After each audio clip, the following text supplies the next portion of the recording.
Itũũra-inĩ rĩa Mama Shop itena inini kuuma tauni ya Ruiru kaunti-inĩ ya Kiambu turakora bamĩrĩ ya Lawrence Ndirangu ikigeria gucokanĩrĩria meciria maikinya rĩrĩa rĩngĩ mekuoya thutha wa kũhũra riboti ciĩgiĩ kũra gwake ceceni-inĩ ya borithi ya Ruiru.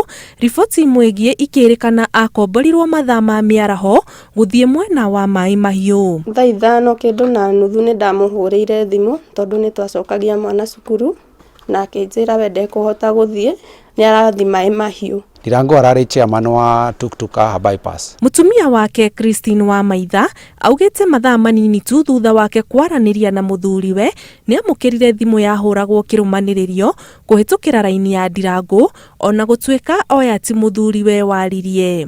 Akĩnjĩra thimũ ĩno rĩ ndarogota maĩ mahiũ na thimũ ĩno ĩ hakuhĩ kũhora na nĩngwenda ngũrehere thimũ ĩno. Rũhonge rwa ũthuthuria rwaroka kũnyagia riboti ciĩgiĩ kũnyitwo kwa ekũĩrwo erĩ magĩkuruhanio na kũra kwa mũtwarithia ũyũ wa taxi, nayo ngari yake ĩrerĩkana ĩronekanire itũũra-inĩ rĩa Magumu kaunti-inĩ ya Nyandarua na rĩu ĩhingĩrĩtwo ceceni-inĩ ya borithi ya Ruiru.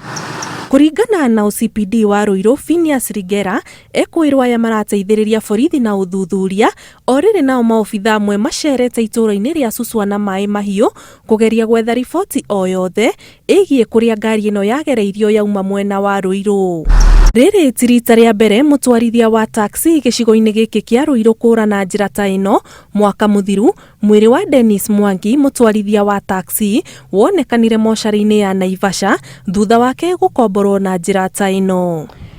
Bamĩrĩ ya Ndirangu o ĩgĩthiaga na mbere na gweterera riboti ciĩgiĩ kũra gwake, marehoka atĩ riboti iria mekũreherwo nĩ ekuonekana arĩ mũgima.